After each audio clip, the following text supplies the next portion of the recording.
வணக்கம் ஃப்ரெண்ட்ஸ், இந்த வீடியோ நான் பார்க்க போகிறது ஆர்ஆர்பி ஜிஇ எக்ஸாமில் 17/12/2024 நடந்த ஷிஃப்ட் 3க்கான மேக்ஸ் கொஸ்டின் தான் பார்க்க போகிறோம். ஸோ ஃபஸ்ட் கொஸ்டின் என்ன பார்த்தீங்கன்னா, இந்த எவாலுவேட் கொஸ்டின் அது வந்து ஆல்ரெடி உங்களுக்கே தெரிஞ்சிருக்கும். நான் போடுறது ஈஸி தான். ஸோ வகுத்தீங்க அப்படின்னா முதல்ல என்ன வரும், 32 × 12 × 3 - 2 × 4 அடி கொடுத்தீங்க அப்படின்னா 16 6 அடுத்து 2 8 8 - 8 0 தான் ஆன்சர். சரிங்களா? அடுத்ததான் ரெண்டாவது கொஸ்டின் ஆல்ரெடி பார்த்ததில் அது சேம் கான்செப்ட் தான். இதுக்கு முன்னாடி நம்ம பார்த்துருக்கோம். ஒரு மனிதன் வந்து ஒரு பொருளை வந்து அதோடைய அடக்க விலையிலேருந்து D% 2 டிஸ்கவுண்ட் கொடுக்குறாங்க. ஃபஸ்ட்டு D% டிஸ்கவுண்ட் கொடுக்குறாங்க. D% டிஸ்கவுண்ட் கொடுக்கும்போதில் ஒரு அமௌண்ட் கிடைக்கிது. அதுலேருந்து மறுபடியும் வந்து இந்த ஃபஸ்ட்டு என்ன அமௌண்ட் வந்து டிஸ்கவுண்ட்டாக கொடுத்தாங்களோ அதுலேருந்து வந்து மறுபடியும் அதே சேம் அமௌண்ட் வந்து டிஸ்கவுண்ட்டாக கொடுக்கும் போதில் 687 ரூபா வந்து விற்பனை விலையாக இருக்கான். சரிங்களா? ஃபஸ்ட்டு மார்க்கெட் ப்ரைஸு, அந்த மார்க்கெட் ப்ரைஸ்லேருந்து D% வந்து டிஸ்கவுண்ட் கொடுக்குறாங்க. டிஸ்கவுண்ட் கொடுக்கும்போது ஒரு அமௌண்ட் கிடைக்கிது. சரிங்களா? இப்போது இந்த D% டிஸ்கவுண்ட் போதில் உங்களுடைய டிஸ்கவுண்ட்டு எவ்வளோ பார்த்தீங்கன்னா எக்ஸ் ரூபா. இதே சேம் அமௌண்ட் எக்ஸ் ரூபாய் வந்து கொடுக்கும் போதில் வந்து அவங்களுக்கு வந்து செல்லிங் ப்ரைஸ் கிடைக்கிது. சரிங்களா? மார்க்கெட் ப்ரைஸ் எவ்வளோ இங்கே 1145 ரூபா, செல்லிங் ப்ரைஸ் எவ்வளோ பார்த்தீங்கன்னா 687 ரூபா. சரிங்களா? இதுதான் வந்து கான்செப்ட்டு. அப்போது இந்த விலை வந்து என்னவாக இருக்கும், இந்த விலை மார்க்கெட் ப்ரைஸ் -x = SP + எக்ஸ்ன்னு சொல்லி இருக்குமா? சரிங்களா? அப்போ மார்க்கெட் ப்ரைஸ் -x = SP + எக்ஸா? சரிங்களா? அப்போ மார்க்கெட் ப்ரைஸ் எவ்வளவு 1145 - x = SP எவ்வளோ 687 + x = என்ன வரும் பார்த்தீங்கன்னா 2x மதிப்பு 1145 - 687 என்ன வரும் பார்த்தீங்கன்னா 458 ரூபான்னு சொல்லி வரும். சரிங்களா? இந்த 687 இந்த பக்கம் போகும், இங்கே இருக்க -x இந்த பக்கம் போகும். சரிங்களா? அப்போ 458 ரூபான்னு சொல்லி வரும். அப்போ எக்ஸோட வேல்யூ என்ன 229 ரூபா. அப்போ மார்க்கெட் ப்ரைஸ் வந்து கொடுக்கக்கூடிய டிஸ்கவுண்ட் அமௌண்ட் எவ்வளோ பார்த்தீங்கன்னா 229 ரூபா. அப்படின்னா டிஸ்கவுண்ட் பர்சன்டேஜ் அவங்க கேட்குறது டியோட வேல்யூ தான், டிஸ்கவுண்ட் பர்சன்டேஜ் தான் டி. ஸோ டியோட வேல்யூ என்ன பார்த்தீங்கன்னா 229 / 1145 × 100 தான் அந்த டிஸ்கவுண்ட் பர்சன்டோடைய மதிப்பு. சரிங்களா? அப்போ என்ன வரும் பார்த்தீங்கன்னா அடி கொடுத்தீங்கன்னா 5ஆல் போகும். சரிங்களா? 45 1/5 = 5ஆல் அடி கொடுத்தீங்க அப்படின்னா 20% தான் ஆன்சர். ஸோ 20 தான் டியோட மதிப்பு. அவ்வளோதாங்க, கான்செப்ட் இதுதான். அடுத்து 4வது கணக்கு. இது உண்மையிலே ரொம்ப நல்ல கணக்கு. இது என்னென்னா வேறு ஒன்றும் இல்லை, நம்ம ஃபஸ்ட்டு இதுக்கு முன்னாடி உள்ள ஒரு ஷிஃப்ட்டில் பார்த்துருப்போம். இந்த இருசம ஒரு இணைக்கோள் வந்து குறுக்கு வெட்டி கான்செப்ட்ஸ் வச்சு ஒரு சம் பார்த்துருப்போம் ஆல்ரெடி. RPFSன்னு நினைக்கிறேன், எஸ்ஐயா ஏஎல்பின்னு சரியாக தெரியல. அதில் வந்து பார்த்துருப்போம். இந்த குறுக்கு வெட்டிக்கு மொத்தம் ஒரு 5 பண்புகள் சொல்லியிருப்போம். குத்து எதிர்கோணங்கள் சமம், உள் எதிர்கோணங்கள் சமம், வெளி எதிர்கோணங்கள் சமம், ஒத்த கோணங்கள், மிக நிரப்பு கோணங்கள், அந்த மாதிரி ஒரு ஒத்த கோணங்கள் சமம், அதுக்கடுத்து உள்கோணங்கள் வந்து மிக நிரப்பு கோணங்களை பண்ணுற மாதிரி ஒரு 5 பண்புகள் பார்த்துருப்போம். அதே சேம் கான்செப்ட் தான் இங்கே பயன்படுத்திருக்காங்க. சரிங்களா? அதில் கொஞ்சம் டிஃப்ரெண்ட்டாக எக்ஸ்ட்ரா ஒரு சில பாயிண்ட்களை ஆட் பண்ணி இந்த கொஸ்டின் கேட்டிருக்காங்க. வேறு ஒன்றும் இல்லை, ABCD இது ரெண்டும் வந்து ஒரு பேரலல் சைட் லைன்ஸ். சரிங்களா?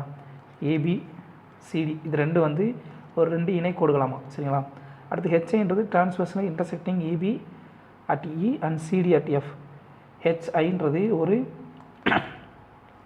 ஒரு குறுக்கு வெட்டி, அது வந்து ஏபியை வந்து ஈன்ற இடத்துலையும், சரிங்களா, சிடியை வந்து எஃப்ன்ற இடத்துலையும் வந்து வெட்டுதான் சந்திக்குதாமா. அடுத்து G is the point between line AB and CD. ஏபிக்கும் சிடிக்கும் இடையில வந்து ஜின்னு ஒரு பாயிண்ட் இருக்காமா. அந்த பாயிண்ட் வந்து ஆனால் அந்த பாயிண்ட் வந்து ஹெச்ஐயில் அமையலையா, இந்த கோட்டு மேலே அமையலையா. சரிங்களா? அப்போ அந்த பாயிண்ட் இங்கே இருக்குன்னு சொல்லி வச்சுக்கலாம். சரிங்களா? ஜின்னு சொல்லி வச்சுக்கலாம்.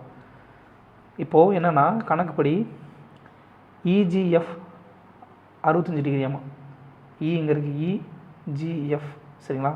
அப்போது EGF இது வந்து எவ்வளவு 65 டிகிரின்னு சொல்லி சொல்லிட்டாங்க. சரிங்களா? 65 டிகிரி. படத்தை கொஞ்சம் பெருசாக போட்டுக்கலாமா? சரிங்களா? ஏன்னா படத்தை வச்சு தான் மொத்த கான்செப்டும் நல்லா தெளிவாக புரியும். 2 இணைக்கோடு ABCDன்னு சொல்லி 2 இணைக்கோடு, அதுக்கு அதை வந்து ஒரு குறுக்கு வெட்டி வெட்டுது HI. சரிங்களா? பாயிண்ட் என்ன, அது வெட்டக்கூடிய பாயிண்ட்டு இது வந்து E, இது வந்து F.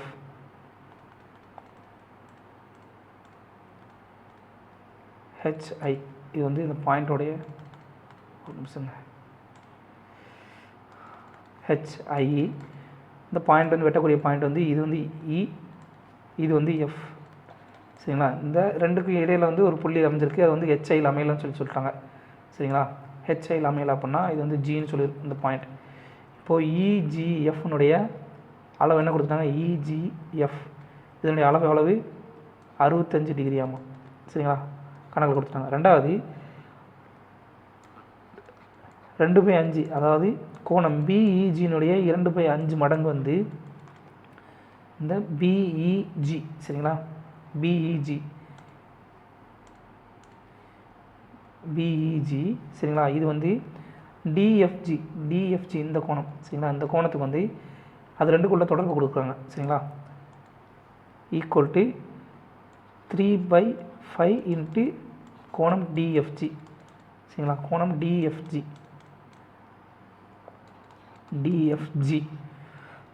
அப்படின்னா இதோட மதிப்பு என்ன இருக்கும் பார்த்தீங்கன்னா 5 5 அடி ஆயிரும் சரிங்களா. அப்போது பிஇஜி கோணம் பிஇஜி அப்புறம் டிஎஃப்ஜி இதனுடைய விகிதம் என்னவாக இருக்கும், இது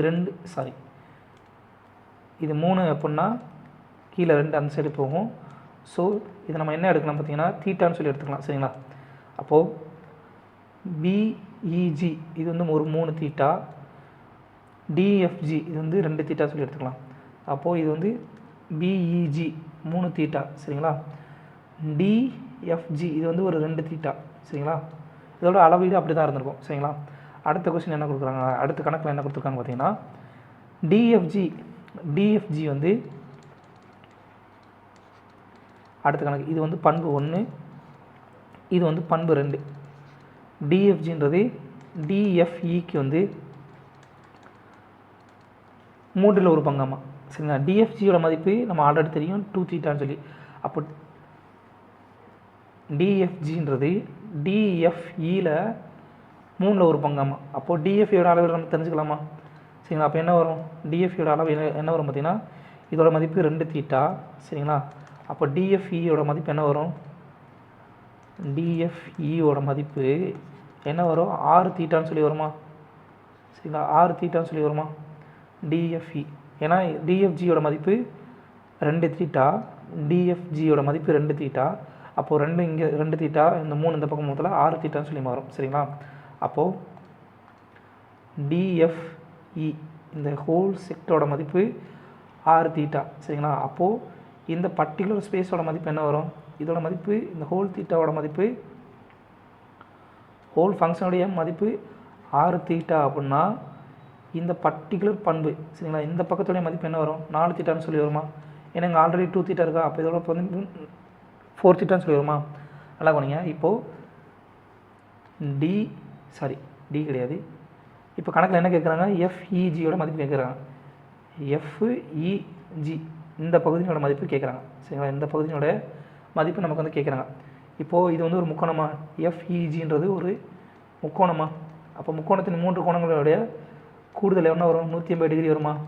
180 டிகிரி அப்படின்னா என்னென்ன கோணங்கள் இருக்குது, அப்போது 65 டிகிரி ப்ளஸ் 4 தீட்டா ப்ளஸ் இந்த கோணம் சரிங்களா.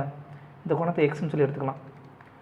ஈக்குவல் டு 180 டிகிரி அப்படின்னா இது அப்படியே எடுத்துக்கணும். எக்ஸோட மதிப்பு என்ன வரும் 115 மைனஸ் 4 தீட்டான்னு சொல்லி வருமா. இந்த பகுதியோட மதிப்பு என்ன 115 மைனஸ் 4 தீட்டான்னு சொல்லி வருமா. 115 மைனஸ் 4 தீட்டான்னு சொல்லி இந்த எக்ஸினுடைய மதிப்பு வரும் சரிங்களா. அடுத்து என்ன கான்செப்ட்னு பார்த்தீங்கன்னா இது ஒரு கான்செப்ட் பயன்படுத்திருக்காங்க. ரெண்டாவது வந்து நம்ம என்ன பண்ணணும் அப்படின்னா ஒத்த கோணங்கள் சமம்ன்ற கான்செப்டை பயன்படுத்தணும் சரிங்களா. நம்ம ஆல்ரெடி வந்து குறுக்கு வெட்டியில் ஒரு பண்புகள் படிச்சிருக்கோம் ஏற்கனவே. வந்து ஒத்த கோணங்கள் வந்து சமம். அப்போது இந்த கோணம் இருக்கு இல்லையா, கோணம் ஈயும் கோணம் எஃப்பும் சமம் சரிங்களா. அப்போது கோணம் எஃப்போட மதிப்பு என்ன 6 தீட்டா. உள்கோணங்கள் கான்செப்டே தப்பாக சொல்கிறேன். உள்கோணங்கள் இருக்கு இல்லையா, இந்த கோணம் இ வந்து ஒரு உள்கோணம், கோணம் எஃப்ன்றது ஒரு உள்கோணம் சரிங்களா. கோணம் எஃப்ன்றது ஒரு உள்கோணம். அப்போ இதனுடைய மதிப்பு கோணம் உள்கோணம் அப்புறம் உள்கோணங்களின் கூடுதல் என்ன வரும் 180 டிகிரின்னு சொல்லி குறுக்கு வெட்டியில் பண்புகள் இருக்குது, ஒரு பண்பு சரிங்களா. அப்போ அது எப்படி பார்த்தீங்கன்னா ஈயோட மதிப்பு என்ன, 3 θ ப்ளஸ் 115 மைனஸ் 4 θ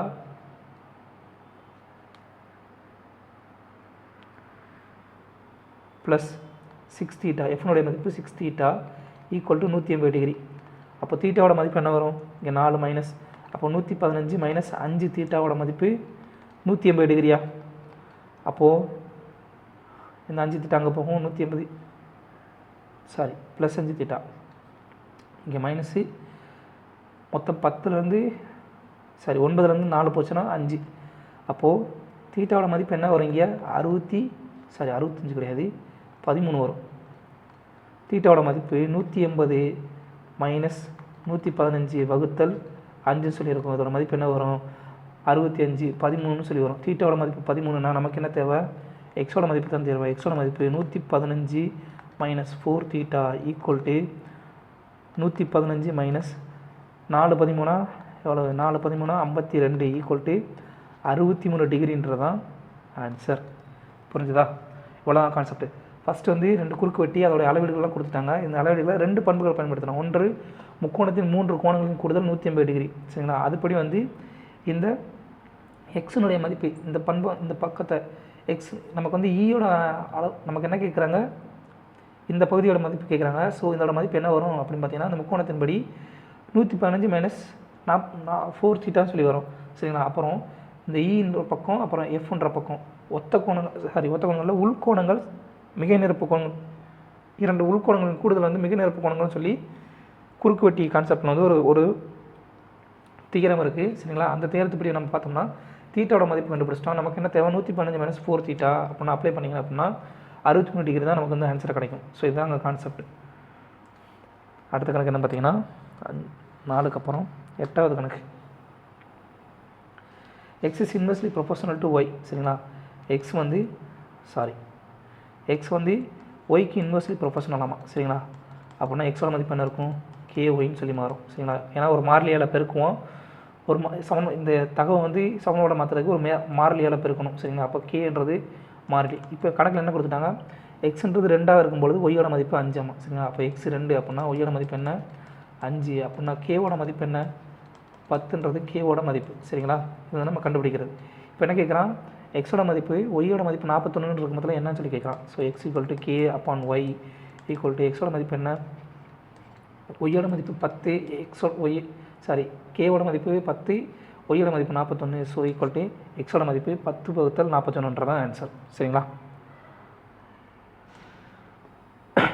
அடுத்த கொஸ்டின் என்ன பார்த்தீங்கன்னா,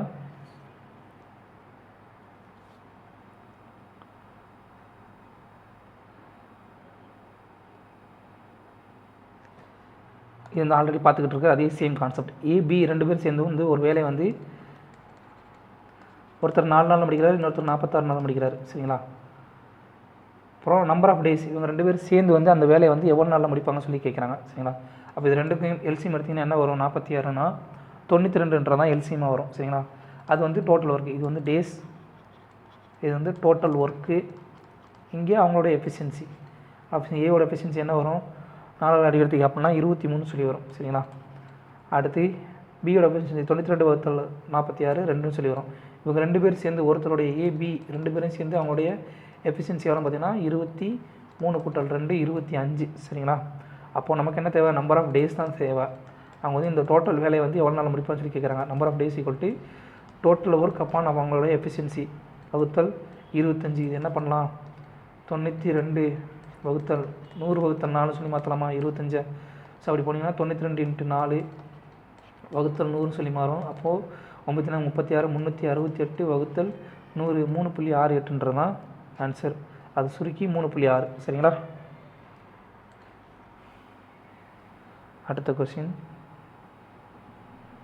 அது சேம் கான்செப்ட். குறுக்கு வெட்டி வச்சு 2 கணக்கு வந்திருக்குப்பா சரிங்களா. ஒரு கான்செப்ட் படிச்சிங்கன்னா 2 மார்க் பார்த்தீங்கன்னா. அதனால் ஃபார்முலா மட்டும் தெளிவாக படிச்சுக்கோங்க. ஒரு குறுக்கு வெட்டி கணக்கு தான்.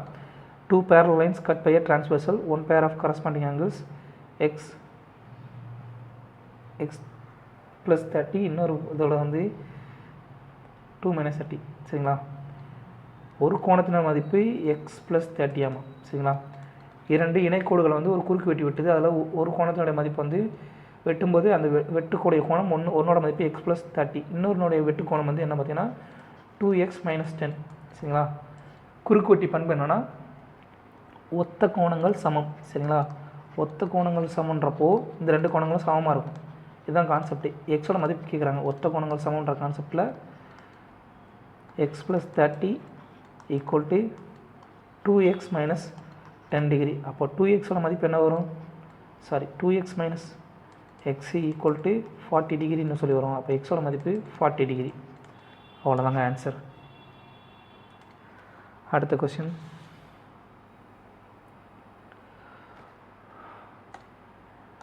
ஒரு பொருள் இருக்குது. அந்த பொருளை வந்து 10% நட்டத்துக்கு விற்கும்போது அந்த பொருளோட விற்பனை விலை வந்து 840 ரூபா. அப்போனா 1540 ரூபாய்க்கு விற்கும்பொழுது அந்த பொருளுடைய விற்பனை சதவீதம் எவ்வளோ வந்து விற்பனை சதவீதம் லாபம் வந்து எவ்வளோன்னு சொல்லி கேட்குறாங்க. X% வந்து லாபம் கிடைக்குது அப்படின்னா அந்த எக்ஸோட மதிப்பு என்னன்னு சொல்லி கேட்குறாங்க. 10% வந்து டிஸ்கவுண்ட் அப்படின்னா செல்லிங் ப்ரைஸ் என்ன 90% ஈக்குவல் எவ்வளவு 840 ரூபாயா? சரிங்களா? நமக்கு என்ன தேவை X%. எக்ஸ்ன்றது என்ன 100 + X. சரிங்களா? அப்போ இதோட மதிப்பு என்ன வரும் 1540 ரூபா. இப்போ இதை சுருக்கணுங்க.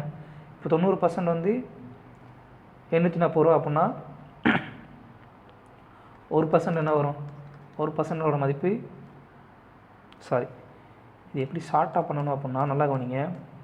நமக்கு தேவையானது எவ்வளோ இருக்குது? இங்கே வந்து 90%. இங்கே வந்து எவ்வளோ அதிகமாக இருக்குது 700 அதிகமாக இருக்குது. ஸோ 700ஓட மதிப்பு கண்டுபிடிச்சோம்னா 90%ஓட கூட்டிடலாமா?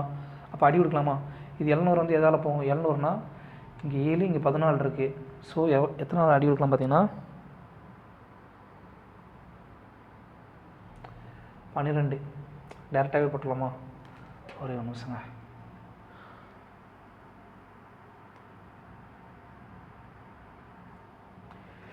எழுநூறு அதிகமாக இருக்கா? ஸோ 1% என்ன வரும் 840 / 1540. 1540 கிடையாது வகுத்தல் 90 சொல்லி வரும். இதை சுருக்குனீங்க அப்படின்னா என்ன மதிப்பு? இது ஆல்ரெடி போட்டால் தான் 20 3 9 28. ஸோ 1%ஓட மதிப்பு 28 அப்படின்னா X% 1540. 1%ஓட மதிப்பு 28 வகுத்தல் 3. சரிங்களா? அப்போது 1000ஓட மதிப்பு என்ன? 1540 ரூபாய்க்கு என்ன வரும்? 1540 = 28 × 3 அடி கொடுத்தீங்க அப்படின்னா 6 இல்லையே 8 48 இல்லை 4 24 இல்லைங்க இப்படியே வராது. நீங்கள் மொத்தமாக கான்செப்ட் வந்து நான் தப்பாக சொல்லிக் கொடுக்குறேன். ஃபஸ்ட்டு 700 கண்டுபிடிப்போம். 700 தானே வித்தியாசம். 700 வித்தியாசமாக அப்போ 2 பக்கம் சுருக்குனீங்க அப்படின்னா 700 வர மாதிரி சுருக்கணும்னா ஃபஸ்ட்டு 740. ஸோ 12ஆல் அடி கொடுத்தோம்னா 7 தடவை வருமா? 0க்கு 0 போயிடும். சரிங்களா? அப்போது 7 12 84. இங்கே என்ன வரும்? 12ஆல் அடி கொடுத்தீங்க அப்படின்னா 12ஆல் 2 பக்கமும் வந்து 12ஆல் வகுக்கிறீங்க. வகுக்கும் பொழுது 7 வகுத்தல் இங்கே 9 வகுத்தல் 12. 9 வகுத்தல் 12 என்ன வரும்? 3 வகுத்தல் 4. சரிங்களா? 3/4 3/4% = 7. அப்போது 2 பக்கம் 100ஆல் பெருக்குனீங்க அப்படின்னா 100 வருமா? 2 பக்கம் 100ஆல் பெருக்குனீங்க அப்படின்னா 700 வரும். இந்த பக்கம் 700 வரும். இங்கே வந்து 75% வரும். சரிங்களா? ஃபஸ்ட்டு வந்து 12ஆல் 2 பக்கம் நம்ம வந்து 700 தான் வித்தியாசமாக இருக்குது. 840 வந்து 1540 வந்து எவ்வளோ வித்தியாசமாக இருக்குது? 700 வித்தியாசமாக இருக்குது. அப்போ 700 மதிப்பு கண்டுபிடிச்சோம்னா அந்த 90% வந்து நம்ம கூட்டி நம்ம எத்தனை % வந்து அதிகமாக இருக்கும் சொல்லி நம்ம கண்டுபிடிச்சிடலாம். சரிங்களா? அப்போது 700 2 பக்கம் 12ஆல் அடி எடுக்கும். 12ஆல் எடுத்தோம்னா 0க்கு 0 அடி ஆயிரும். அடுத்து 12ஆல் அடி எடுத்தோம்னா 7 12 84. அடுத்து இங்கே 9/12 என்ன வரும்? 3/4%. அதாவது 3/4% வந்து 7 அப்படின்னா நமக்கு என்ன தேவை? 700 மதிப்பு தான் 700 தான் தேவை. ஸோ 700 2 பக்கம் 100ஆல் பெருக்குனீங்க அப்படின்னா 75% மதிப்பு 700. நமக்கு வந்து எவ்வளோ அதிகமாக இருக்குது? 700 அதிகமாக இருக்குது. அப்போது இந்த இடத்துல எவ்வளோ % வந்து அதிகமாகும்? 75% வந்து அதிகமாகும். ஆனால் கணக்கில் என்ன கேட்குறான்? எவ்வளோ கெயினாக இருக்குன்றதான் கேட்குறான். அப்போ இங்கே விற்பனை விலை என்ன? 165% = 1540. நமக்கு வந்து 100% சிபியா. அப்போது கெயின் எவ்வளவு? கெயின் வந்து 65%. புரிஞ்சுருக்கும் நம்புகிறேன். 65% தான் கெயின், 75 கிடையாது, 65% தான் கெயின். அவங்க என்ன கேட்குறான், லாபம் மட்டும் எவ்வளோ சதவீதம்னு சொல்லி கேட்குறாங்க. 65% தான் கரெக்ட்.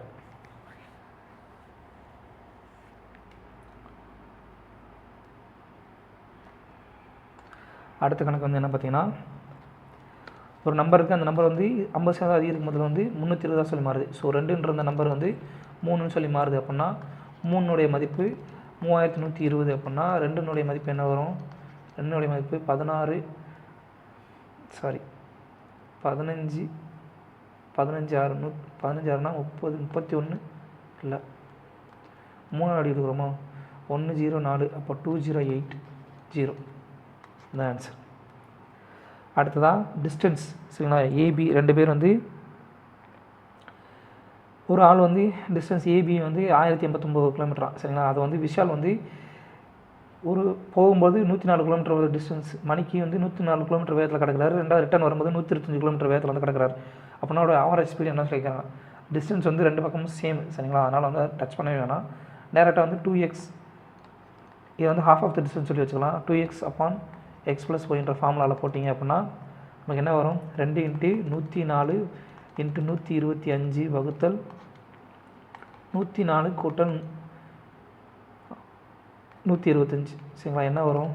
2ஆல் அடி எடுத்திங்கன்னா 250 × 104 வகுத்தல் 229 சொல்லி வரும். இதை பெருக்குனிங்க அப்படின்னா 250 100 25,000, 25,000 வந்து ஒரு 250 கூட்டினீங்கன்னா 4 × 250 1000, அப்போ 26,000, சரிங்களா? 26,000 வகுத்தல் 229 என்ன வரும் பார்த்தீங்கன்னா 113.54 km/h தான் ஆன்சராக வரும், சரிங்களா? அடுத்த கொஸ்டின் என்ன பார்த்தீங்கன்னா,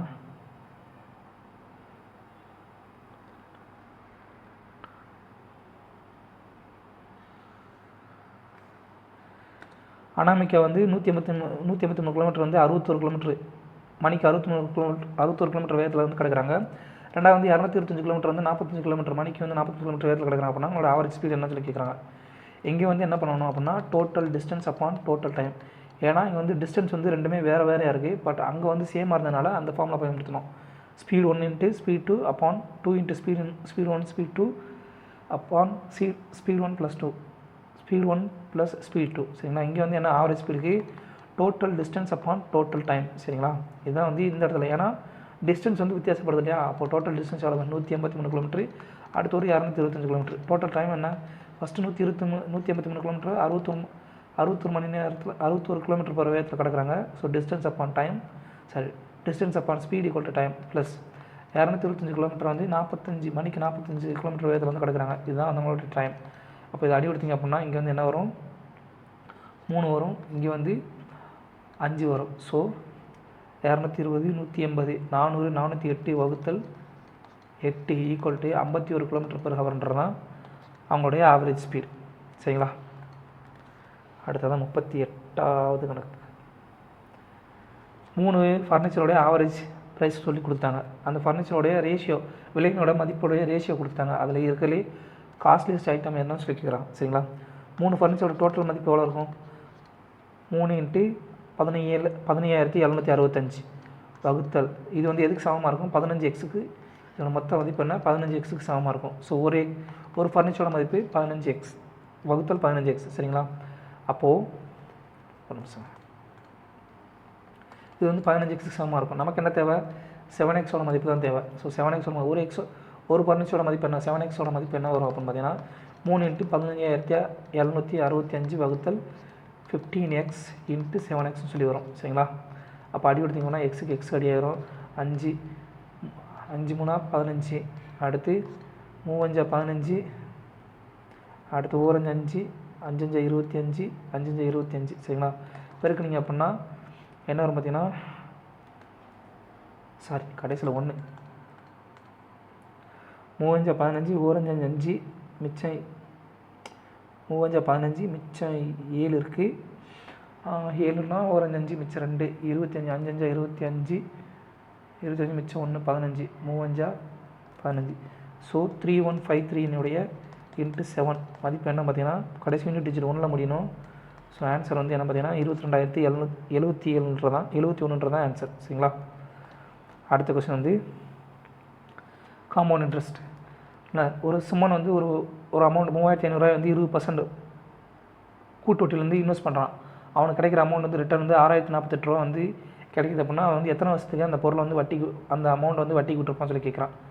நம்ம ஆல்ரெடி பார்த்தா தான் பிரின்சிபல் கொடுத்துட்டாங்க, அமௌண்ட் கொடுத்துட்டாங்க, ரேட் ஆஃப் இன்ட்ரெஸ்ட் கொடுத்துட்டாங்க அப்படின்னா நம்பர் ஆஃப் இயர்ஸ் கேட்குறாங்கன்னா நமக்கு என்ன ஃபார்முலான்றது நமக்கு தெரியும் ஆல்ரெடி. ஸோ இந்த 20% பின்ன வடிவத்தை பார்க்கணும். ஸோ 1/5 சரிங்களா, இதான் வந்து அதனுடைய பின்ன வடிவம். அப்போது அவங்களுடைய பிரின்சிபலுக்கும் அமௌண்ட்டுக்குமான ரேஷியோ என்ன இருக்கும் பார்த்தீங்கன்னா பிரின்சிபல் 5 இன்ட்ரெஸ்ட் 1 அப்படின்னா பிரின்சிபல் 5 அமௌண்ட் வந்து 1. ஸோ இதில் விகிதம் வந்து 5/6 தான் அவங்களுடைய பிரின்சிபலுக்கும் அமௌண்ட்டுக்குள்ளே விகிதமாக இருக்கும். சரிங்களா. அப்போ இந்த அமௌண்ட்டையும் பிரின்சிபலையும் ஒரிஜினலில் கொடுத்துருக்க அந்த வேல்யூ வந்து இந்த மதிப்புக்கு வந்து நம்ம கன்வெர்ட் பண்ணோம்னா அடுக்கில் என்ன இருக்கோ அதுதான் வந்து நம்பர் ஆஃப் இயர்ஸ். சரிங்களா. அப்போது பண்ணிங்க அப்படின்னா என்ன வரும் பார்த்தீங்கன்னா பிரின்சிபல் எவ்வளவு 3500 சரிங்களா வகுத்தல் 6048. ஸோ 7ஆல் அடி எடுத்திங்க அப்படின்னா 500. இங்கே என்ன வரும் 7 8 56 56 மிச்சம் 4 6 42 மிச்சம் 4 28. இது மறுபடியும் எடுத்தீங்க மறுபடியும் என்ன எதாவது அடி எடுக்கும் பார்த்தீங்கன்னா 2ஆல் அடி எடுத்திங்கன்னா 250 4 3 2 மறுபடியும் வந்து 2ஆல் அடி எடுத்திங்க அப்படின்னா 125. இது வந்து 216. ஸோ இது என்னவாக இருக்குது 5 கியூப் 125 வகுத்தல் 216. இது என்னன்னா 6 கியூப் அப்பான் 5 கியூப். சரிங்களா. இதை டோட்டலாக எடுத்திங்க அப்படின்னா 6/5 இந்த ஹோல் கியூப். அப்போ என்னோட மதிப்பு என்ன பார்த்தீங்கன்னா 3 இயர்ஸ்ன்றதான் ஆன்சர். சரிங்களா. அடுத்ததாக ஒரு நகரத்தினுடைய பாப்புலேஷன் வந்து 1974 வந்து 2,22,900 சொல்லியிருக்கு. அடுத்த 10 ஆண்டுகளில் வந்து அதனுடைய மக்கள் தொகை வந்து 50% இன்க்ரீஸ் ஆகிட்டே போகுது அப்படின்னா 1994 வந்து அந்த நகரத்தினுடைய மக்கள் தொகை என்னவாக இருக்குன்னு சொல்லி கேட்குறான். 50% மதிப்பு பின்னோடி வேணா 1/2. ஸோ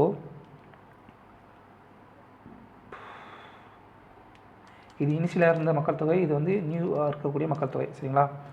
இப்போது 1900 ஃபஸ்ட்டு டிகிரியில் வந்து என்னவாக இருந்துச்சு பார்த்தீங்கன்னா 50% கூடி இருக்குது. ஸோ 2 இருந்தது 3 சொல்லி மாறி இருக்கும். அடுத்து செகண்ட் டிகேடு 2வது 10 ஆண்டுகளில் வந்து என்னவா மாறி இருக்கும் அப்போயும் 50% இன்க்ரீஸ் ஆகுது. அப்போ 2 இருந்தது 3 சொல்லி மாறி இருக்கும். அப்போ டோட்டல் எவ்வளவு 2 × 2 4 3 × 3 9. ஸோ 4னுடைய மதிப்பு சரியா 2,22,900 அப்படின்னா 9உடைய மதிப்பு என்ன பார்த்தீங்கன்னா 2,22,900 வகுத்தல் 4 4ஆல் வந்து 9 பெருக்குனிங்கன்னா ஆன்சர் நம்ம கிடச்சிடும்.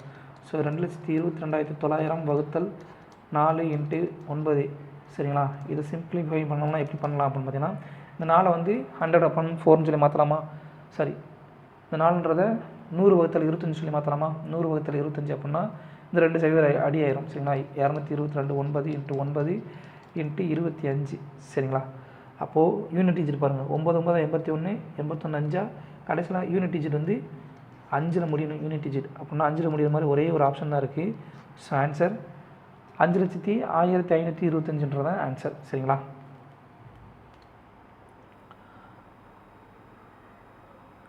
அடுத்த கொஸ்டின் என்ன பார்த்தீங்கன்னா 51வது கொஸ்டின். இது ஆல்ரெடி நம்ம ஏற்கனவே பார்த்ததோட சேம் மாடல் தான்ப்பா. கான்செப்ட் என்னன்னா a/m அப்பான் a/n. சரிங்களா. அடுக்கு 2 சமமாக இருக்கும் மொத்தத்தில் வகுத்தல் இருந்துச்சுன்னா அடுக்கு கழிக்கலாம். சரிங்களா. அடுத்து a/m × a/n இதோட மதிப்பு என்ன வரும் அடுக்கு 2 அடிமான 2 சமமாக இருக்கும் முதல்ல a/m + n. சரிங்களா. அடிமான 2 சமமாக இருந்தால் வகுத்தல் இருந்தால் அதை கழிக்கலாம். அடிமான 2 சமமாக இருக்கும் மொத்தத்தில் பெருக்கல் இருந்தால் அதை 2ஐயும் கூட்டிடலாம். சரிங்களா. இதுதான் கான்செப்ட். அப்படின்னா a/9 - 10 × b/3 - 6 × c/6 - 3 என்ன வரும் a/-1 × b/-3 × c/3. c/3 என்ன இருக்குது ஒரே ஒரு ஆப்ஷன் தான், டேரெக்டாக போட்டலாம்.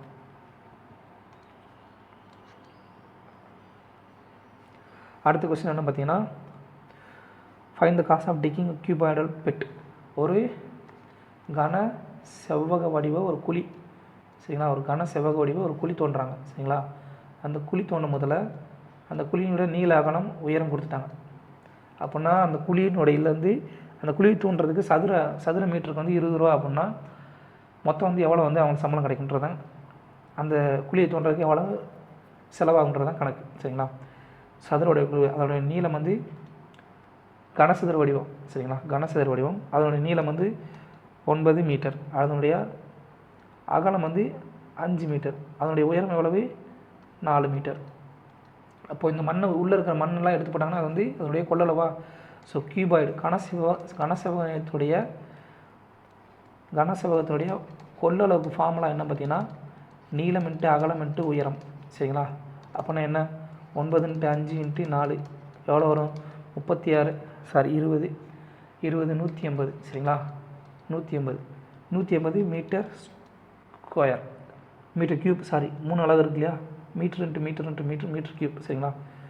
ஒரு மீட்டர் க்யூப்புக்கு 20 ரூபா அப்படின்னா 180 மீட்டர் க்யூப்புக்கு என்ன வரும் 180 × 20 = 3600 ஆன்சர். கனசெவ்வகத்தினுடைய கொள்ளளவு ஃபார்முலா தெரிஞ்சிருந்துச்சுன்னா இந்த கணக்கு போட்டுடலாம் சரிங்களா. அடுத்த கொஸ்டின் பார்த்தீங்கன்னா 54வது கொஸ்டின். சாரிங்க, ஒரு கார் கம்பெனி இருக்குது சரிங்களா. ஒரு நிமிஷம். ஒரு கார் கம்பெனி இருக்குது. அந்த கார் கம்பெனியில் வந்து ரெண்ட்டுக்கு வந்து ஸ்மால் கார் வந்து ஒரு நாளைக்கு 50 ரூபாய்க்கும் பெரிய கார் வந்து ஒரு நாளைக்கு வந்து 80 ரூபாய்க்கும் சொல்லி கொடுக்குறாங்க.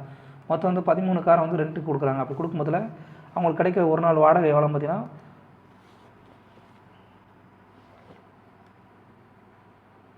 920 ரூபா. அப்படின்னா எத்தனை பெரிய கார்கள் வந்து வாடகை கொடுப்பாங்கன்னு சொல்லி கணக்குறாங்க சரிங்களா. இதை 2 விதமாக சொல்லித்தரேன். ஒன்று வந்து அலிகேஷன் மெத்தட் சரிங்களா. ஆல்ரெடி நம்ம பார்க்குற அலிகேஷன் மெத்தட் அந்த மெத்தடில் பார்க்கலாம். இன்னொன்று வந்து நார்மல் மெத்தடில் போடலாம் சரிங்களா. இப்போது நார்மல் மெத்தடில் சொல்லிடுறேன். இப்போது இங்கே பெரிய காரு, இங்கே ஸ்மால் காரு, இங்கே வந்து லார்ஜ் கார். பெரிய கார் சின்ன காருக்கு 50 ரூபா வாடகை, பெரிய காருக்கு எவ்வளவு 80 ரூபா வாடகை. அப்போ அது 50 × 30 சொல்லி எடுத்துக்கலாமா. அப்போ குறைஞ்சபட்சம் வந்து இந்த 13 காருக்கும் குறைஞ்சபட்சம் எவ்வளோ கொடுப்பான் 50 ரூபா கொடுப்பானா. ஸோ 13 × 50 ப்ளஸ் எக்ஸஸாக என்ன அமௌண்ட் இருக்கோ சரிங்களா. இந்த 900 வந்து எக்ஸஸாக என்ன அமௌண்ட் இருக்கோ அது வந்து 30 ரூபாய்க்கு சமம். இந்த பெரிய காருக்குரியதாக இருக்குமா. அப்போ 15 × 350 இதோட மதிப்பு அளவு 650. அப்போது 920 ரூபாலேருந்து 650 ரூபா போச்சு அப்படின்னா எவ்வளவு மிச்சம் 250 ப்ளஸ் 270. இந்த 270 ரூபான்றது யாருடையது அப்படின்னு பார்த்தீங்கன்னா இந்த பெரிய காரனுடைய மதிப்பு சரிங்களா. அப்போ ஒரு காருக்கு வந்து 30 ரூபா எக்ஸ்ட்ரா அப்படின்னா 270 ரூபா டோட்டல் எக்ஸ்ட்ராவாக இருக்குது. அப்போ 270 ÷ 30 = 9ன்றதான் ஆன்சர். 9 கார்கள் வந்து டோட்டலாக வந்து பெரிய காரனுடைய மதிப்பு எவ்வளோன்னா 9. இது வந்து நார்மலாக நம்ம பண்ணுறது. அப்படி இல்லை அலிகேஷன் மெத்தடில் பண்ணுறீங்க அப்படின்னா ஸ்மால் காரு, இங்கே லார்ஜ் கார். ஸ்மால் காரோடைய விலை எவ்வளவு 50, பெரிய காரோடைய விலை எவ்வளவு 80 சரிங்களா. இப்போது வாடகை எவ்வளவு 920 ரூபா. எத்தனை காருக்கு 13 காருக்கு 920 ரூபா. அப்போ ஒரு காருக்கு என்ன 920 ÷ 13. அப்போ 920 ÷ 13. ஸோ அலிகேஷன் மெத்தடில் போடலாமா.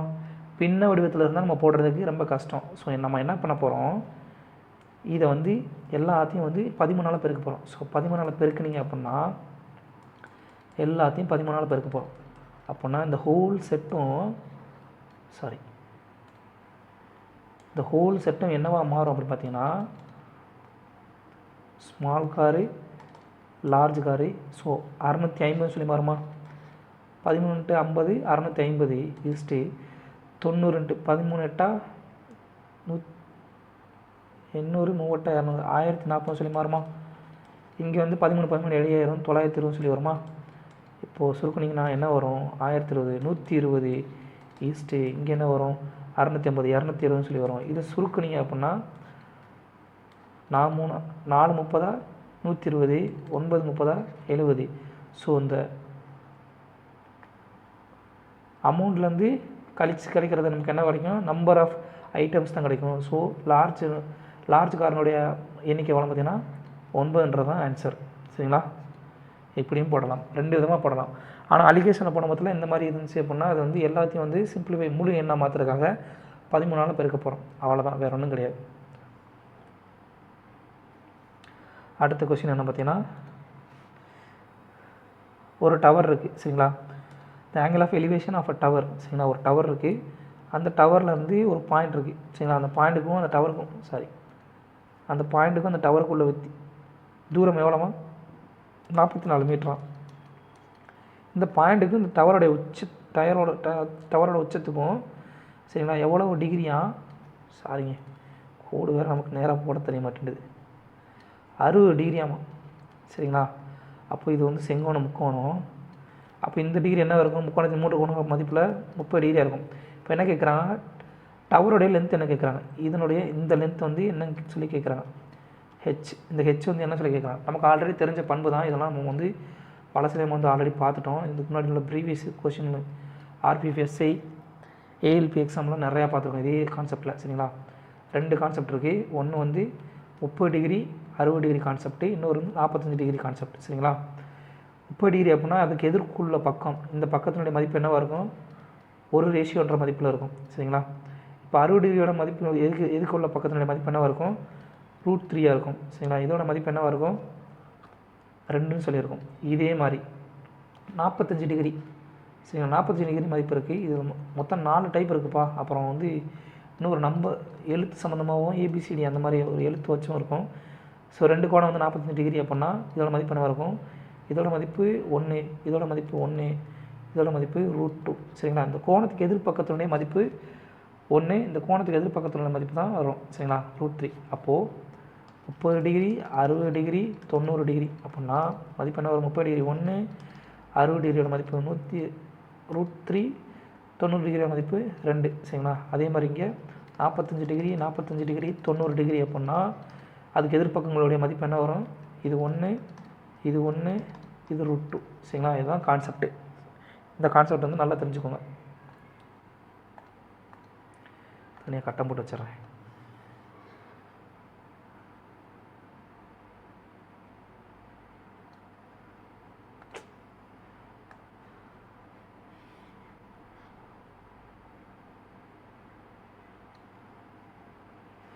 இப்போ அப்படின்னா 30 டிகிரியோட மதிப்பு என்ன? 1:1 மதிப்பு ஒரு ரேஷியோட மதிப்பு 44 அப்படின்னா நமக்கு என்ன தேவை? 8. √3யோட மதிப்பு 60 டிகிரிக்கு எது உள்ளது? √3. அப்போ 44 × √3யோட மதிப்பு என்ன வரும் பார்த்தீங்கன்னா, இங்கே √3 வந்து 1.73 சொல்லி எடுக்க சொல்லிட்டாங்க. ஸோ 44 × 1.73யோட மதிப்பு என்ன பார்த்தீங்கன்னா 76.12 மீட்டர்ன்றது தான் ஆன்சர். சரிங்களா? இந்த கான்செப்ட் தெரிஞ்சிச்சு அப்படின்னா இந்த கணக்கு உங்களால் போட்டுடலாம்ப்பா. அப்படி இல்லைனா நீங்கள் பேசிக்கான sin θ cos θ மெத்தடில் நீங்கள் போட வேண்டியிருக்கும். அது கொஞ்சம் ரொம்ப டிஃபிகல்ட்டு. சரிங்களா? அடுத்ததான் ஒரு 3300 இருக்குது. அந்த 3300 வந்து PQR 3 பேருக்கு கடையில் வந்து பிரித்து கொடுக்குறாங்க. அப்படி கொடுக்கும் பட்சத்தில் 4P வந்து எதுக்கு சமமாக இருக்கும்? 7Qக்கு சமமாகவும் 7Q வந்து 2Rக்கு சமமாக இருக்கான். இப்படி இந்த மாதிரி இருந்துச்சு அப்படின்னா அதோட ரேஷியோ வந்து நமக்கு தெரியாது இல்லையா? அப்போ ரேஷியோ கண்டுபிடிக்கணும் என்ன பண்ணணும்? இந்த நம்பர்ஸ்க்கெல்லாம் எல்சிஎம் எடுக்கணும். ஸோ 4, 7, 2 இதனுடைய எல்சிஎம் என்ன பார்த்தீங்கன்னா 4 28. 28ன்றது எல்சிஎம். ஸோ அந்த 28ஆல் என்ன பண்ணணும் அப்படின்னு பார்த்தீங்கன்னா எல்லா நம்பரையும் வகுக்கணும். 28ஆல் எல்லா நம்பரையும் வகுத்துருங்க. வகுத்துட்டிங்க அப்படின்னா அதுக்கு கீழே என்ன இருக்கோ, இந்த எழுத்துக்கு கீழே என்ன இருக்கோ அதுதான் ஆன்சர். அதுதான் அதனுடைய ரேஷியோ. அப்போ ரேஷியோ என்ன வரும்? பியோட ரேஷியோ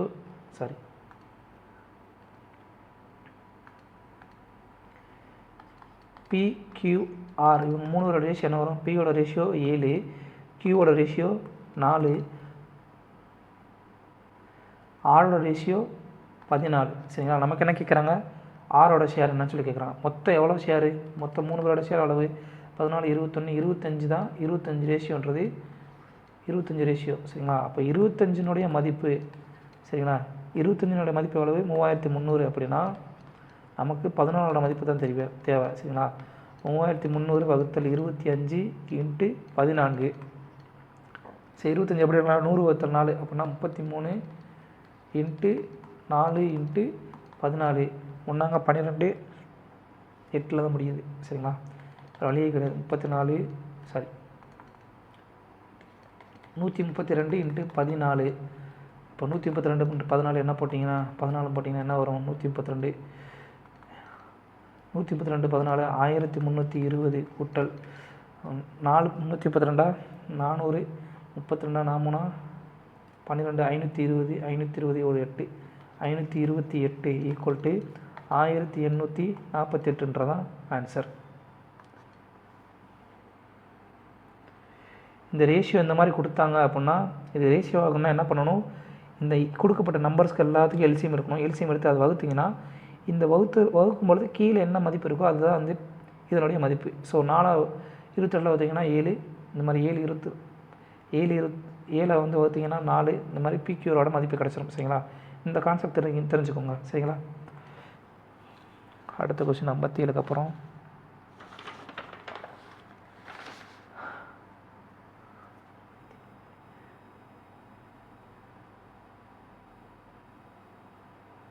இந்த கணக்கு நீங்களே போட்டுருவீங்கப்பா. Find the value. சரிங்களா? இந்த கணக்கு நீங்களே போட்டுடலாம், ஒன்றும் பிரச்சனையே கிடையாது. அடுத்த கணக்கு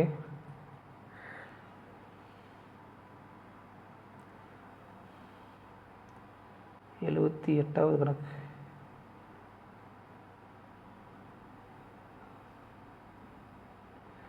பூஜா அப்புறம் ரிந்து இவங்க 2 பேருடைய பிஸ்னஸில் வந்து இன்வெஸ்ட் பண்ணுறாங்க 4:1ன்ற விதத்தில். அவங்களோட ப்ராஃபிட் வந்து 1480னா அவங்க ப்ராஃபிட் இடையில் உள்ள வித்தியாசம் என்ன கேட்குறாங்க. நமக்கு ஆல்ரெடி தெரியும் இன்வெஸ்ட்மெண்ட்டும் ப்ராஃபிட் வந்து நேர்த்தகம்னு நமக்கு நல்லாவே தெரியும். சரிங்களா?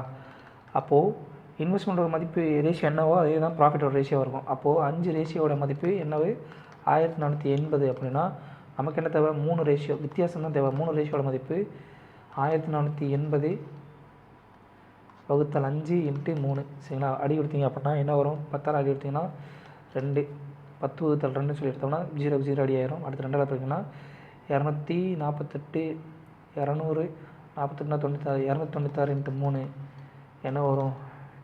600 300 × 300 - 4 × 3 900 - 12 ஈக்குவல் டு 888ன்றதான் ஆன்சர்.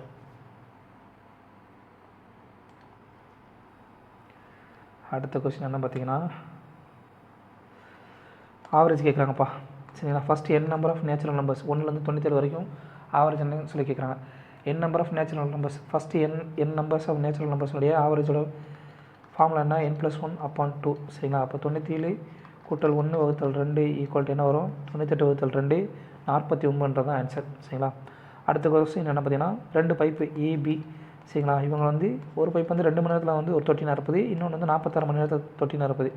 அடுத்து சின்ற பைப்பு. சரிங்களா? சின்ற பைப் வந்து 46 மணி நேரத்தில் வந்து தொட்டியை வந்து காலி பண்ணிடுது அப்படின்னா 3 சேர்ந்து வந்து 3 பைப்பு சேர்ந்து திறந்து விடும்போது எவ்வளோ நேரத்தில் வந்து தொட்டி நிரம்புன்றதான் கான்செப்ட் கேட்குறாங்க. 92 எல்சிஎம் எடுத்திங்கன்னா 92 வகுத்தீங்க அப்படின்னா 46ன்றது இதோட எஃபிஷியன்சி. சரிங்களா? ஏவோட எஃபிஷியன்சி, பியோட எஃபிஷியன்சி 1, சியோட எஃபிஷியன்சி -1. சரிங்களா? சரி -2. அப்போது ஏபிசி இவங்களுடைய எஃபிஷியன்சி எவ்வளவு? ஏபிசியோட எஃபிஷியன்சி 46 கூட்டல் 2 -2. சரிங்களா? அடி கொடுத்துலாம், 2க்கு 2 காலியாகிடும். ஸோ நமக்கு தேவையான என்ன? நம்பர் ஆஃப் டேஸ் 3 சேர்ந்து வந்து வேலை பார்க்கணுன்ற நம்பர் ஆஃப் டேஸ் என்ன பார்த்தீங்கன்னா 92 வகுத்தல் 46 ஈக்குவல் டு 2ன்றதான் ஆன்சர்.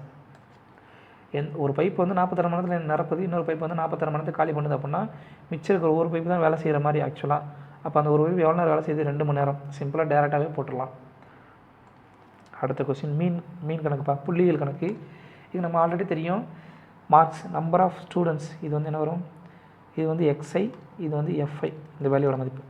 மீனுடைய ஃபார்முலா என்ன? மீனுக்கு வந்து ஃபார்முலா சராசரிக்கு ஃபார்முலா என்ன? Sum of FI into XI upon sum of FI. சரிங்களா? இப்போது சம் ஆஃப் எக்ஸ்ஐ எஃப்ஐயோட மதிப்பு என்னன்னு பார்த்துலாமா? இது எல்லாத்தையும் பெருக்கணும். சரிங்களா? இந்த ரெண்டையும் பெருக்கணும். எஃப்ஐன்றது என்ன அப்படின்னா நம்பர் ஆஃப் டேர்ம்ஸ். சரிங்களா? நம்பர் ஆஃப் டேர்ம்ஸு எத்தனை இருக்குன்றது தான். So number of students. சரிங்களா? எக்ஸ்ஐன்றது அவங்களுடைய அப்சர்வேஷன். சரிங்களா? அவங்களுடைய மதிப்பெண்கள், அவங்களுடைய வேல்யூஸ் அந்த மாதிரி. சரிங்களா? நம்பர் ஆஃப் ஸ்டூடெண்ட்ஸ்ன்றது எத்தனை எண்ணிக்கை, பொருட்களோட எண்ணிக்கை தான் வந்து எஃப்ஐ, அந்த பொருட்களோடைய மதிப்பு வந்து எக்ஸ்ஐ. சரிங்களா? இதுதான் கான்செப்ட். அப்போ எஃப்ஐ இன்ட்டு எக்ஸ்ஐ இதோட மதிப்பு என்ன பார்த்தீங்கன்னா 13 × 51 663 இது கொஞ்சம் டைம் எடுக்கும், பட் இதுதான் கான்செப்ட். சரிங்களா? இந்த மாதிரி கணக்கு வந்து மேக்ஸிமம் வந்து நீங்கள் கடைசியாக போடுறது வந்து உங்களோட டயத்தை வந்து நிறைய மிச்சம் பண்ணும். பட் இதுதான் கான்செப்ட் சொல்லி கொடுக்குறேன், அதை மட்டும் புரிஞ்சுக்கோங்க. சரிங்களா? அடுத்து 782 23×34. அடுத்து 51×62 வந்து 3162. அடுத்து 61×87 5307. அடுத்து 96×17 1632. சரிங்களா? இது எல்லாத்தையும் கூட்டினீங்க அப்போனா அது வந்து XIFIயோட மதிப்பு கிடச்சிடும். அதோட மதிப்பு என்ன பார்த்தீங்கன்னா 11546. சரிங்களா? 11546. இப்போது எஃப்ஐயோட மதிப்பு என்ன? எஃப்ஐயோட மதிப்பு மட்டும் சம் ஆஃப் எஃப்ஐயோடைய மதிப்பு என்ன பார்த்தீங்கன்னா 251. நமக்கு என்ன தேவை? சம் ஆஃப் எஃப்ஐ எக்ஸ்ஐ வகுத்தல் எஃப்ஐ. சரிங்களா? இடைநிலை கண்டுபிடிக்கிறதுக்கு. அப்போது 11,546 வகுத்தல் 251 ஈக்குவல் டு என்ன வரும் பார்த்தீங்கன்னா 46 தான் ஆன்சராக வரும். ஸோ இதுதான் கான்செப்ட். சரிங்களா? அடுத்த கொஸ்டின் என்ன பார்த்தீங்கன்னா, ஒரு ட்ரேடர் இருக்கார். சரிங்களா? ஒரு ட்ரேடர் வந்து தன்னுடைய பொருளை வந்து 74% லாபத்துக்கு விற்கிறதா சொல்லி அவர் வந்து கிளைம் பண்ணுறாரு. ஆனால் அவர் வந்து இடையில வந்து ஒரு திருட்டுத்தனம் பண்ணுறாரு. என்ன பண்ணுறாருன்னா, அவர் சொல்கிற அளவோட 9% வந்து கம்மியாக வச்சு விற்கிறார். சரிங்களா? அந்த எடையை காட்டி விற்கிறார். அப்படின்னா அவருடைய ப்ராஃபிட், ஒரிஜினல் ப்ராஃபிட் வந்து எவ்வளோ சொல்லி கேட்குறாங்க. டோட்டல் ப்ராஃபிட் வந்து எவ்வளோ பர்சன்டேஜ் கேட்குறாங்க. 9% கம்மி அப்படின்னா 100 - 9 ஈக்குவல் டு 91% தான் வந்து அதனுடைய வெயிட்டாக இருக்கும். சரிங்களா? அப்போது இங்கே வந்து சிபி, இங்கே வந்து எஸ்பி, இங்கே வந்து அடக்க விலை, இங்கே வந்து விற்பனை விலை. இவங்களுடைய ப்ரைஸ் என்னவாக இருக்குது? என்ன கிளைம் பண்ணுறாரு? 100 ரூபா பொருளை 174 ரூபாய்க்கு விற்கிறேன்னு சொல்லி கிளைம் பண்ணுறாரு. ஏன்னா 74% லாபம். அப்போ விற்பனை விலை வந்து 100 ரூபாயோட வந்து 74 ரூபா கூட இருக்கும். அப்புறம் வெயிட்டில் என்ன பண்ணுறாரு அப்படின்னு பார்த்தீங்கன்னா, அவர் வந்து 100% போல் 91% தான் வைக்கிறார் எடைய. சரிங்களா? அப்போ கஸ்டமர் என்ன பண்ணுவார்? 91% அடக்க விலைக்கான பொருளுக்கு 100% மதிப்புள்ள எடைக்கான பொருளுக்குண்டான விலையை கொடுப்பார். 91% எடையுள்ள வெயிட் பொருளுக்கு 100% எடையுள்ள விலைக்கு இணையாக வந்து அவர் வந்து கொடுப்பார். So 91 CP, 100 SP. சரிங்களா? அப்போ பெருக்கினீங்க அப்படின்னா இதுக்கு இது அடியாயிரும். அப்போ என்ன வரும்? 91:174 சொல்லியிருக்கும். ஸோ எவ்வளோ கூடியிருக்கு பார்த்தீங்கன்னா 83 கூடியிருக்கும்.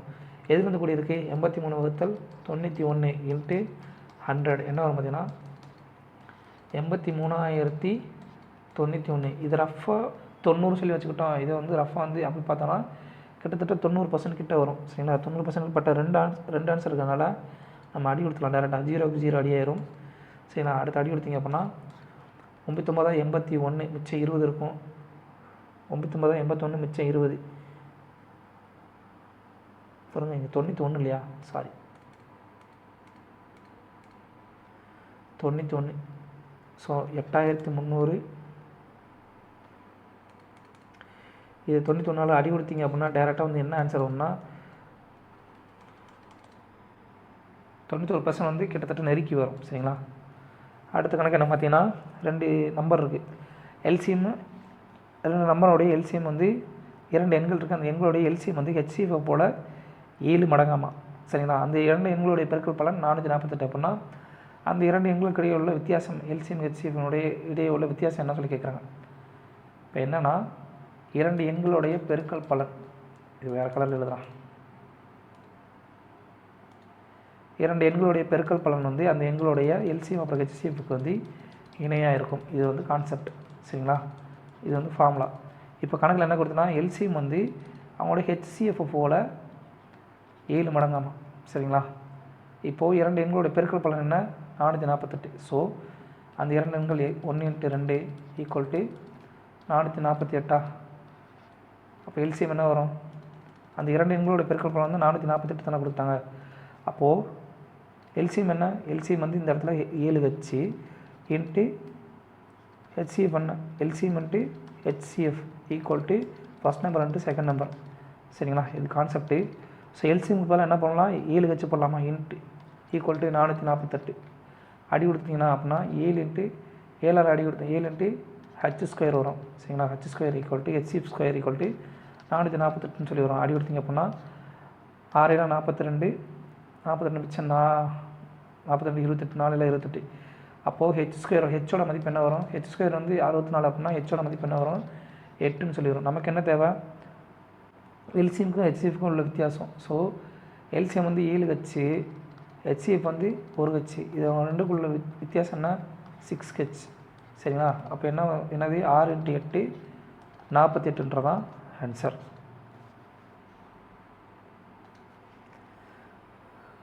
அடுத்த கொஷினுங்க. இந்த மாதிரி கொஷின் கொடுத்துட்டாங்க அப்படின்னா வேறு வழியே கிடையாது. நம்ம வந்து என்ன பண்ண போகிறோம் அப்படின்னா ஆப்ஷன் யூஸ் பண்ணி நம்ம வந்து கணக்கு போட்டுடலாம். அப்படி போட்டால் தான் வந்து நம்மளால் வந்து கணக்கே போட முடியும். அப்படி இல்லைனா இது எல்லாத்தையும் கூட்டி வகுத்து டைம் ரொம்ப எடுக்கும். சரிங்களா? அப்போ ஆப்ஷன் யூஸ் பண்ணிடுங்க.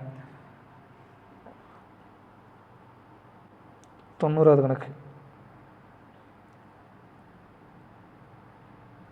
ஃபஸ்ட் ஆப்ஷன் யூஸ் பண்ணலாமா? அப்போது ஃபஸ்ட் ஆப்ஷனை இதில் புட் பண்ணலாம். இதில் புட் பண்ணிங்க அப்படின்னா 2 × 44/7 ப்ளஸ் 3 × -27/7 ப்ளஸ் கணக்கில் என்ன கொடுத்துக்கலாம்? -z -4 ஈக்குவல் டு 5ன்னு சொல்லி நமக்கு ஆன்சர் வரணும். 5ன்னு சொல்லி வந்துச்சு அப்படின்னா இந்த ஆப்ஷன் ரைட். சரிங்களா? அப்படின்னா அடி கொடுத்தீங்க அப்படின்னா 88/7 மைனஸ், சரிங்களா, -81/7 ப்ளஸ் 4 ஈக்குவல் டு என்ன வரும்? 88 -81/7 ப்ளஸ் 4 என்ன வரும்? 7/7 1ன்னு சொல்லி வரும். So equal to 1 × 5 1 × 4 5. So first option correct. சரிங்களா? சப்போஸ் வேறு எதுலேயும் டேரெக்டாக பார்த்து இது போட்டுடலாம். அப்படின்னா மறுபடியும் இதே அப்போது இதுக்கு வந்து ஒருதுக்கு வந்து சப்டிவிஷன் ஆகுது அப்படின்னா மற்ற வேறு எதுக்கு வந்து நம்ம வந்து எல்லாத்துக்கும் போட்டு பார்க்கணும். அப்படி போட்டு பார்க்க முடியலன்னா இன்னொரு வேறு ஏதாவது சமன்பாட்டுக்கு வந்து இதே வேல்யூ வந்து போட்டு பார்த்தீங்க. அப்பையும் இப்போ உதாரணமாக இந்த நம்பர்ஸை வந்து இந்த சமன்பாட்டில் போட்டிங்க அப்படின்னா வேல்யூ 7 வந்துச்சுன்னா இதுதான் வந்து கரெக்டான ஆன்சர். ஏன்னா மற்றதுலேயும் லாஸ்ட் டைம் வந்து என்ன கொடுத்தாங்கன்னா 2 நம்பரில் வந்து ஒரு சமன்பாடு வந்து ஈக்குவலாக வர மாதிரி கொடுத்துட்டு இங்கே வேல்யூஸ் வந்து ப்ளஸ் மைனஸில் மாறுற மாதிரி கணக்கு கொடுத்து இது பண்ணாங்க. ஸோ ரெண்டு சமன்பாட்டுக்கு வந்து செக் பண்ணிங்க அப்படின்னா 2 சமன்பாட்டையும் பூர்த்தி பண்ணுது அப்படின்னா ஃபஸ்ட்டு ஏதாவது ஒரு சமன்பாட்டுக்கு வந்து பூர்த்தி பண்ணுது அப்படின்னா 2வது சமன்பாட்டுக்கு போட்டு செக் பண்ணி பாருங்கள். அங்கேயும் பூர்த்தி பண்ணிச்சு அப்படின்னா அதுதான் வந்து ஆப்ஷன். சரிங்களா? அடுத்ததான் கொடுக்கப்பட்டதில் வந்து மீடியன் வந்து கேட்குறாங்க. கொடுக்கப்பட்ட தரவில் மீடியன் கொடுத்தாங்க. இந்த மாதிரி நம்பர்ஸ் கொடுத்தாங்கன்னா நம்ம என்ன பண்ணணும்? ஃபஸ்ட்டு எத்தனை டேர்ம்ஸ் என்னென்னோ மீடியன் கண்டுபிடிக்கிறதுக்கு சப்போஸ் ஆட் நம்பராக இருந்துச்சு அப்படின்னா ஆட் நம்பர் ப்ளஸ் 1/2 எத்தனை டேர்மோ அந்த டேர்ம் வந்து நம்ம எடுத்துக்கிட்டோம் அப்படின்னா அதை வந்து மீடியன் இடைநிலை. ரெண்டாவது ஈவன் நம்பர் ஆச்சுன்னா ஈவன் நம்பர் ப்ளஸ் 1/2 எத்தனை டேர்மோ அதுக்கு முந்தின நம்பர்ஸ் என்னவோ அதுதான் ஆன்சர். சரிங்களா? முந்தின நம்பரோ அடுத்துள்ள நம்பரையும் கூட்டி 2வது வகுத்துட்டிங்க அப்படின்னா அதான் நமக்கு வந்து ஆன்சர். சரிங்களா? ஈவன் நம்பர் வர மொத்தத்தில் நமக்கு வந்து ஆன்சர் என்ன வரும்? 5.5 6.5 7.5 சொல்லி வரும். அப்போ 5வது டேர்மு 6வது டேர்ம், சரிங்களா, 5th டேர்மு 6th டேர்ம் இது ரெண்டே வந்து கூட்டி 2ஆல் வகுத்திங்கன்னா 5.5 நமக்கு வந்து கிடச்சிடும். சரிங்களா? இதுதான் வந்து கான்செப்ட்டு. ஸோ இங்கே வந்து மொத்தம் எத்தனை டேர்ம்ஸ் இருக்குது பார்த்தீங்கன்னா 3 6 9 10 11 டேர்ம்ஸு. சரிங்களா? 11 × 1/2 ஈக்குவல் டு 6th டேர்ம் தான் வந்து நமக்கான தேவையான ஆன்சர். இது வந்து நமக்கு வந்து 6th டேர்ம் வந்து கண்டுபிடிக்கணும். 1. ரெண்டாவது இந்த மாதிரி டேட்டா கொடுத்ததுக்கப்புறம் இந்த மாதிரி மீடியன் இடைநிலை கேட்டாங்கன்னா நம்ம என்ன பண்ணணும்? இந்த கொடுக்கப்பட்ட டேட்டா வந்து ஏறு வரிசையில் எழுதணும். சரி, ஏறு வரிசையில் எழுதாமா? 13 போயிடுச்சு. அடுத்ததாக 17 எத்தனை கணக்கு? 92வது கணக்கு. 13 அடுத்து 17. சரிங்களா? 17 முடிஞ்சிச்சு. அடுத்து 2ல் ஆரம்பிக்கிற மாதிரி நம்பர்ஸ் 2ல் ஆரம்பிக்கிற மாதிரி 23க்கு அப்புறம் 30 39 3ல் ஆரம்பிக்கிறது 39. அடுத்து 40. அடுத்து 51. நமக்கு எத்தனை டேர்ம் தேவை? 6th டேர்ம் தான் தேவை.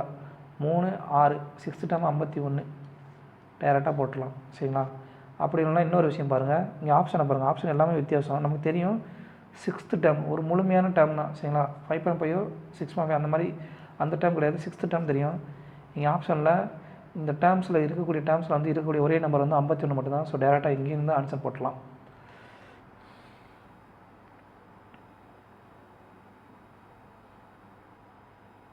அடுத்தது ஒரு ஆவரேஜ் கணக்கு இந்த இடத்துல இருக்கணும். அது டெலீட் ஆகிருக்கு. சரிங்களா? அடுத்த ஷிஃப்ட்டில் கொண்டு வரேன் நான். ஸோ அடுத்து வந்து what is the difference between the hypotenuse and the base of an triangle, right isosceles right triangle that has an area of 392 metre. அதாவது இரண்டு ஒத்த பக்கங்களை கொண்ட இருசம பக்கங்களை கொண்ட ஒரு முக்கோணத்தினுடைய இரு பக்கங்கள் சமமா, சரிங்களா? இரு பக்கங்கள் சமம். அந்த இதில் அதனுடைய கர்ணம் அப்புறம் இன்னொரு அடிப்பாகம், சரிங்களா? அடிப்பாகம் இது ரெண்டுக்குள்ள வித்தியாசம் என்ன சொல்லி கேட்குறாங்க. அந்த இதனுடைய மதிப்பு, அந்த முக்கோணத்தினுடைய மதிப்பு 392 சென்டிமீட்டராம், 392 மீட்டர் ஸ்கொயராம். நல்லா தெரிஞ்சுக்கோங்க. ஆல்ரெடி இப்போ தான் ஒரு கான்செப்ட் படித்தோம், சரிங்களா? 90 டிகிரி, இது 45 டிகிரி, இதுவும் 45 டிகிரி அப்படின்னா என்ன வரும்? இதோட மதிப்பு 1, இதோட மதிப்பு 1, ஹைப்போதினிஸோட மதிப்பு √2, சரிங்களா? 90 டிகிரிக்கு இதுக்குள்ள பக்கத்தினுடைய மதிப்பு √2. இந்த கான்செப்ட் வந்து இப்போ தான் படிச்சு சொன்னோம், சரிங்களா? அந்த கான்செப்ட் படி போட்டுடலாம். 1 √2. அப்போது இதோட பக்கங்களுடைய மதிப்பு இங்கே வந்து ஏரியாவோட மதிப்பு கொடுத்துட்டாங்க அப்படின்னா இதை வந்து பக்கங்களை கன்வெர்ட் பண்ணணும். ஸோ அப்படி கன்வெர்ட் பண்ணிங்க அப்படின்னா ரேஷியோ வைக்காமல் பக்கமாக கன்வெர்ட் பண்ணுங்க. இது ஏ, இது ஏ, இது வந்து ஏ √2, சரிங்களா? அப்போது இந்த முக்கோணத்துடைய பரப்பளவு என்ன வரும்? அரை BH, சரிங்களா? அப்போ என்ன வரும்? அரை × A × அடிமானம் A HA, A × A = 392. So A ஸ்கொயரோட மதிப்பு என்ன வரும்? A ஸ்கொயர் = என்ன வரும்? 2 வந்து அந்த பக்கம் கூட்டு போனீங்க அப்படின்னா 4 39 78. ஆமாம் 78. 27 ஸ்கொயர் 27 ஸ்கொயர் 729, 28 ஸ்கொயர் 784. ஸோ ஏவோட மதிப்பு என்ன வரும்? 28ன்னு சொல்லி வரும். ஏவோட மதிப்பு 28. கணக்கில் என்ன கேட்டால் இந்த ஹெச்சுக்கும் பிக்கும் உள்ள வித்தியாசம் என்ன கேட்குறான்? ஸோ A √2 மைனஸ் A = யாரும் 28 காமனாக எடுக்கலாமா? A வந்து காமனாக எடுக்கலாமா? A வந்து காமனாக எடுத்தோம் அப்படின்னா √2 மைனஸ் A காமனாக எடுத்தோம்னா √2 - 1, சரிங்களா? ஏவோட மதிப்பு என்ன? 28 × √2 - 1. √2ஓட மதிப்பு வந்து ஆல்ரெடி நமக்கு கணக்கில் கொடுத்துட்டாங்க, என்னன்னா 1.4, சரிங்களா? 1.4 - 1 = 28 × 0.4, 8 32, மிச்சம் 3, 8 11, ஒரு புள்ளி 11.2 மீட்டர்ன்றதான் ஆன்சர். இந்த முக்கோணத்தினுடைய பண்புகள் வந்து இந்த பண்புகள் தெரிஞ்சிருந்துச்சுன்னா இந்த கணக்கை வந்து போட்டுடலாம்ப்பா. அவ்வளோதான். தேங்க்யூ.